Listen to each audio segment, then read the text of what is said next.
Hello students, welcome to the online classes of Ideal Education Point and transportation of water और plant relation water का और plants का कैसे होता है वो हम पढ़ रहे थे, है ना। तो आगे देखते हैं कि कल हमने बात की थी कि किस तरीके से जो सॉइल से पानी रूट तक जाता है, करेक्ट। आगे देखते हैं आज। कल हमने यहाँ तक बात की थी कि ये रूट हेयर है, रूट हेयर,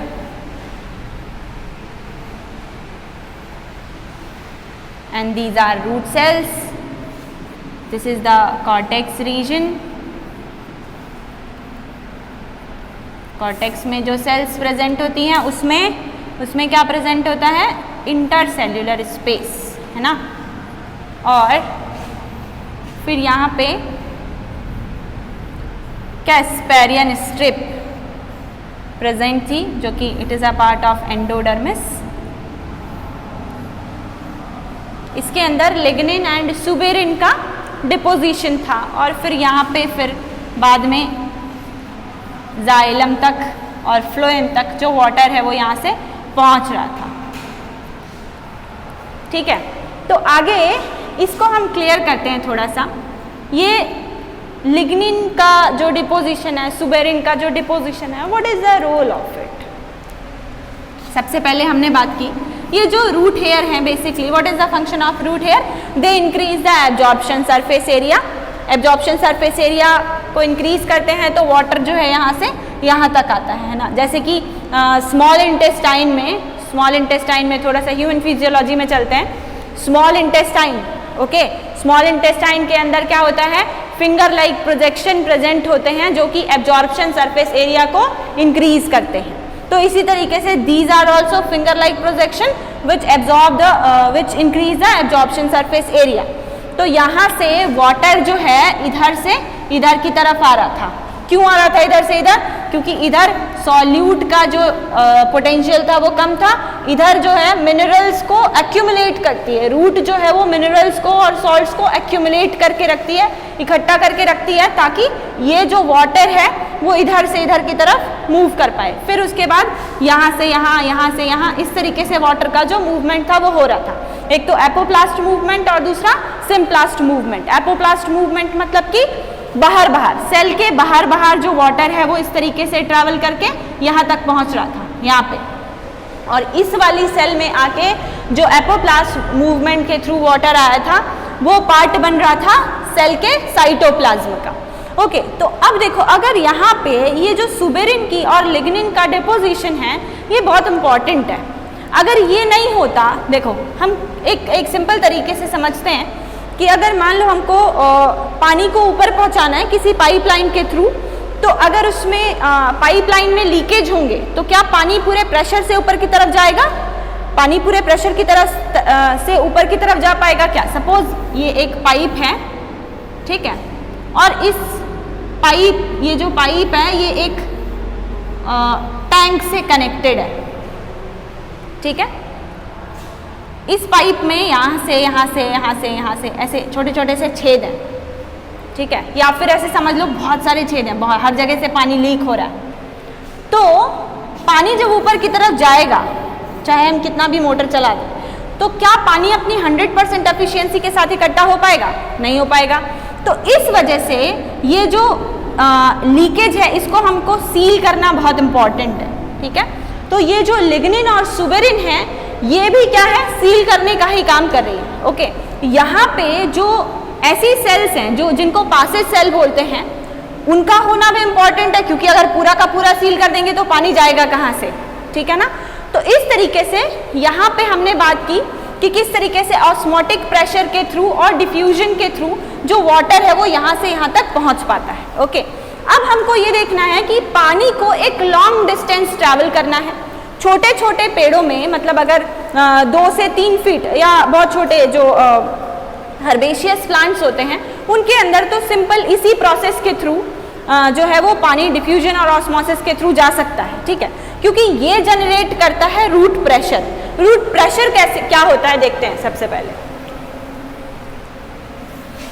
मतलब एक हाइट में अगर पानी को पहुंचाना है तो वो किस तरीके से जाएगा उसके लिए दो तरीके होते हैं।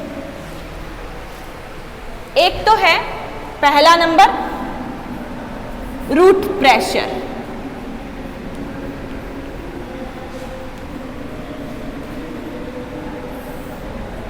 रूट प्रेशर क्या होता है, देखो ये सेल है, ये सेल है, ये सेल है, ठीक है, इसके अंदर सॉल्ट्स प्रेजेंट है।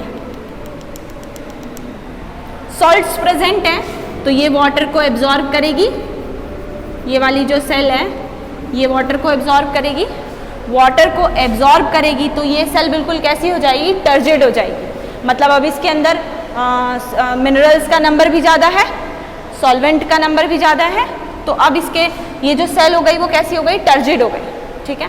टर्जिड हो गई तो वो एक प्रेशर जनरेट करती है और वो प्रेशर जो है वो वाटर को आगे ट्रांसफर करने में हेल्प करता है। बात समझ में आ गई। ये जो सेल है जैसे ये टर्जिड होगी मतलब कि एक प्रेशर जनरेट होगा तो ये जो पानी है वो दूसरी सेल में इस तरीके से ट्रांसफर होगा। एक रीजन ये भी होता है, तो that is known as root pressure. Clear. Root pressure के थ्रू जो वाटर का ट्रैवल है वो बहुत ही शॉर्ट डिस्टेंस के लिए होता है, मतलब एक जनरल कंडीशन है। दूसरी जो मेन, मतलब अगर कोई जो प्लांट है उसकी हाइट बहुत ज़्यादा है, मतलब कि वो 20 से 30 फीट ऊंचा है, जो बड़े बड़े प्लांट्स होते हैं उनके लिए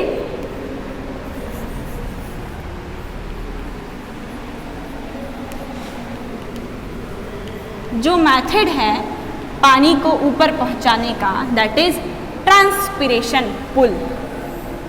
ओके, ट्रांसपिरेशन पुल क्या होता है? ट्रांसपिरेशन एक ऐसी मैकेनिज्म, ट्रांसपिरेशन मैकेनिज्म के थ्रू जो पानी नीचे है उसको ऊपर की तरफ खींचना। ओके, दो तरीके के वर्क और दो तरीके के फोर्स जो हैं उसमें काम करते हैं। एक होता है कोहेजन और दूसरा होता है एडहेसन।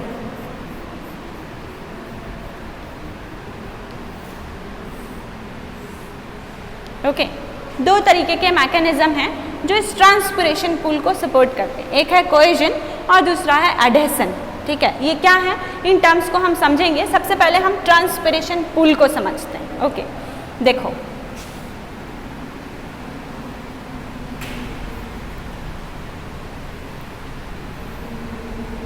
ये एक प्लांट है, ये रूट हेयर्स हैं इसकी और ये ऊपर की तरफ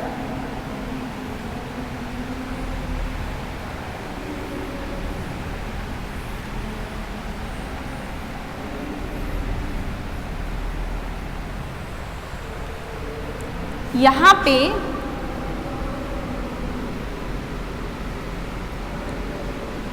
प्रेजेंट है, मतलब सरफेस पे stomata.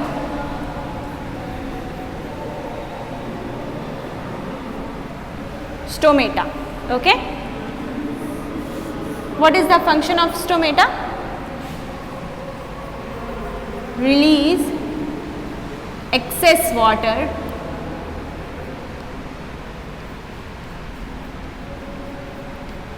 in the form of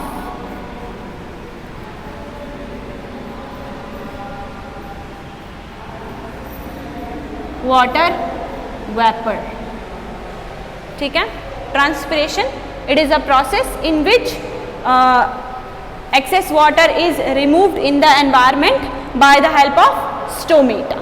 It is the process in which plant remove excess water in the form of water vapor through the help of stomata। Stomata present on the surface of leaf। ठीक है, दोनों side present हो सकते हैं, ऊपर भी present हो सकते हैं, नीचे भी प्रेजेंट हो सकते हैं। ठीक है, अभी देखो क्या होता है, पानी जब एनवायरनमेंट में ह्यूमिडिटी है बहुत ज़्यादा, ह्यूमिडिटी मतलब कि उमस, मतलब वाटर कंटेंट जो है एनवायरनमेंट में वो बहुत ज़्यादा है, तो हमेशा यहाँ पे भी वही डिफ्यूजन मैकेनिज्म काम करेगी।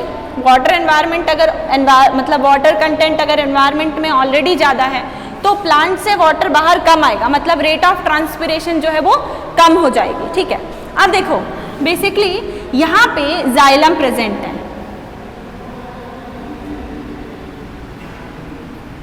ठीक है, जाइलम प्रेजेंट है, रूट से जाइलम तक पानी आ गया through the help of apoplast and symplast pathway. इसके बाद यहाँ से देखो, इसको इधर समझते हैं। These are water molecules present inside the xylem। चलो थोड़ा छोटा बना लेते हैं, एक वाटर मॉलिक्यूल को एक उससे शो करते हैं। This is xylem,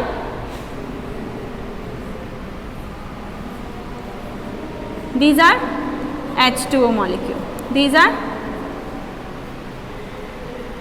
H2O molecules। Okay देखो H2O molecule जो है वो एक दूसरे से जुड़े हुए हैं ना, जुड़े हुए हैं। ये जो जुड़ाव है इसी को ही बोलते हैं कोहेजन। ठीक है, इसको क्या बोलते हैं? कोहेजन।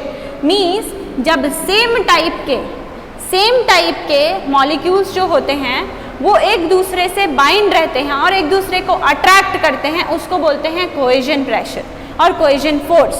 ठीक है, तो यहाँ पे एक वाटर मॉलिक्यूल दूसरे वाटर मॉलिक्यूल से कनेक्ट है, मतलब एक वाटर मॉलिक्यूल दूसरे वाटर मॉलिक्यूल को पुल करेगा। कौन से प्रेशर के थ्रू? कोहेजन प्रेशर के थ्रू। ठीक है, एक और चीज इसमें हमने ऐड किया, एडेशन। एडेशन क्या होता है कि ये जो वाटर मॉलिक्यूल है इनका इंटरैक्शन है जाइलम के थ्रू। तो when H2O bind with H2O तो इसको हम क्या बोलेंगे? कोहेजन। ठीक है, H2O का इंटरैक्शन है जाइलम की सेल्स के साथ में, तो उसको हम क्या बोलेंगे? एडेशन।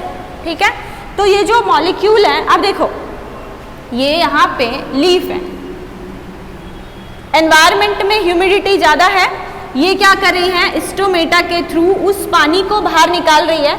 जैसे ही अब पानी बाहर निकलता जा रहा है तो एक फोर्स जनरेट हो रहा है ऊपर से। ठीक है, तो वो फोर्स, कोहेजन फोर्स, वो वाटर मॉलिक्यूल को एक दूसरे मतलब ऊपर की तरफ पुल कर रहा है। इसी को ही बोलते हैं ट्रांसपिरेशन पुल। मतलब ट्रांसपिरेशन होने की वजह से जो वाटर है उसका एब्जॉर्प्शन इंक्रीज हो रहा है। तो ये फैक्टर्स भी होते हैं। मतलब अगर टेम्परेचर ज़्यादा है एनवायरनमेंट में, अगर टेम्परेचर ज़्यादा है तो ट्रांसपिरेशन की रेट इंक्रीज होगी। टेम्परेचर ज़्यादा है मतलब वाटर कंटेंट एनवायरनमेंट में कम है, वाटर कंटेंट कम है तो ट्रांसपिरेशन की रेट जो है वो ज़्यादा होगी। ठीक है, अगर हवा जो है वो ज़्यादा तेज है, ठीक है, मतलब एयर का प्रेशर ज़्यादा है, तो एयर ज़्यादा है तो जो वाटर एनवायरनमेंट में या एयर में प्रेजेंट होगा वो दूर चला जाएगा, फिर भी रेट ऑफ ट्रांसपिरेशन क्या होगी? इंक्रीज होगी। तो जितना ज़्यादा ट्रांसपिरेशन होगा उतना ही ज़्यादा वाटर का एब्जॉर्प्शन होगा। बात समझ में आ गई? तो दो तरीके हैं वाटर एब्जॉर्ब होने के, एक तो रूट प्रेशर और दूसरा ट्रांसपिरेशन पूल। ट्रांसपिरेशन पूल जो है वो कोहेजन थ्योरी पे वर्क करता है, मतलब वाटर मॉलिक्यूल एक दूसरे को अट्रैक्ट करते हैं। ठीक है, अब जिधर से वो खाली हो रहा है उधर की तरफ ही तो भरेगा, नीचे से तो क्योंकि एब्जॉर्ब होके आ रहा है तो नीचे नहीं जा सकता, नीचे कोई प्रेशर नहीं लग रहा है। ऊपर की तरफ क्या हो रहा है? एक प्रेशर जनरेट हो रहा है ट्रांसपिरेशन की वजह से। ट्रांसपिरेशन से पानी बाहर की तरफ निकल रहा है तो ऊपर वाले जो वाटर मॉलिक्यूल है वो नीचे वाले वाटर मॉलिक्यूल को अपनी तरफ पुल करेंगे और वाटर जो है वो ऊपर की तरफ ट्रैवल करेगा। करेक्ट? एक चीज और देखते हैं इसमें, हमने बात की थी रूट प्रेशर की। ठीक है, रूट प्रेशर मतलब कि सेल्स के अंदर वाटर कंटेंट जो है वो ज़्यादा हो गया और रूट की सेल्स के अंदर, और वाटर को उसने ऊपर की तरफ पुश किया। ठीक है, वो है रूट प्रेशर। लेकिन अगर ट्रांसपिरेशन की रेट कम है, छोटे प्लांट्स की बात करें, ट्रांसपिरेशन की जो रेट है वो कम है क्योंकि वाटर में ह्यूमिडिटी है या फिर टेम्परेचर लो है या जो भी रेट्स हैं, ट्रांसपिरेशन को कम करें, तो रूट प्रेशर के थ्रू पानी जब ऊपर की तरफ जाता है तो पानी कहीं ना कहीं से तो बाहर निकलेगा। प्लांट के अंदर इतनी ज़्यादा स्टोरेज कैपेसिटी तो है नहीं कि वो उसके पास टंकियां हैं तो वो भर भर के रखता रहेगा, तो वो पानी बाहर निकलेगा। ठीक है, लेकिन क्या होता है, ये लीफ है, ठीक है, लीफ के जो साइड्स होते हैं यहाँ पे छोटे छोटे पोर्स होते हैं। Okay, these pores are known as hydathodes. These pores are known as hydrathodes. Okay? Hydathodes के थ्रू जो एक्सेस वाटर है, मतलब रूट प्रेशर के थ्रू जो वाटर ऊपर की तरफ गया है वो वाटर ड्रॉपलेट के फॉर्म में बाहर रिलीज किया जाता है। ओके, रूट प्रेशर से रूट प्रेशर जनरेट हुआ, वाटर ऊपर की तरफ मूव किया, लेकिन रेट ऑफ ट्रांसपिरेशन कम है, मतलब ट्रांसपिरेशन पुल नहीं है, सिर्फ रूट प्रेशर के थ्रू जा रहा है पानी ऊपर की तरफ, तो वो पानी जो है वो कैसे निकलेगा? Hydathodes are small pores which are present on the surface of leaves, वहाँ से वाटर ड्रॉपलेट के फॉर्म में पानी जो है वो बाहर निकलता है। इस प्रोसेस को बोलते हैं गट्टेशन। लिख लेते हैं एक बार डेफिनेशन, कंफ्यूज नहीं होना है गट्टेशन एंड ट्रांसपिरेशन में।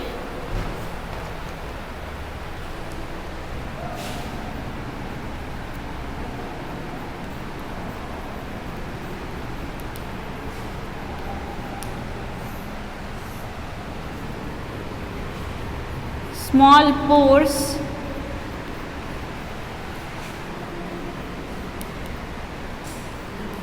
present on the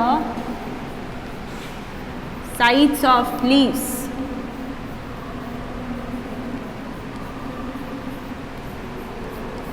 which are known as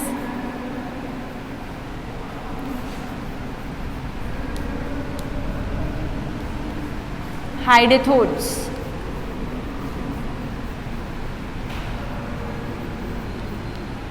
And water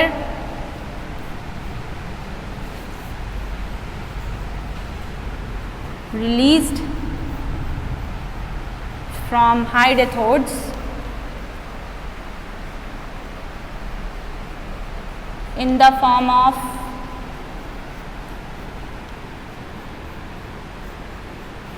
water droplet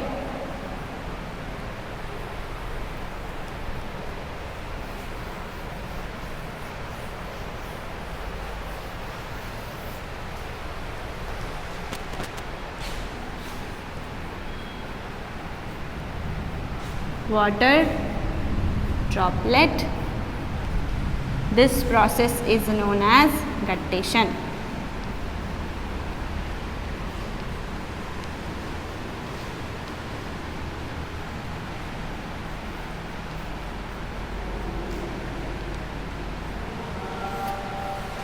ठीक है, तो ये तो बात की हमने, इसी को ही बोलते हैं, इस प्रोसेस को ही बोलते हैं, मतलब कोएशन और एडिशन के थ्रू जो ट्रांसपिरेशन पुल होता है वाटर का, इसको हम बोलते हैं ascent of sap. Okay, ascent of sap means movement of water from root to the leaf और root to the upper part of shoot और plant. Okay, this is known as ascent of SAP.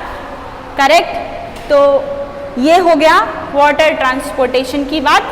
Next topic को हम करेंगे next class में। Thank you.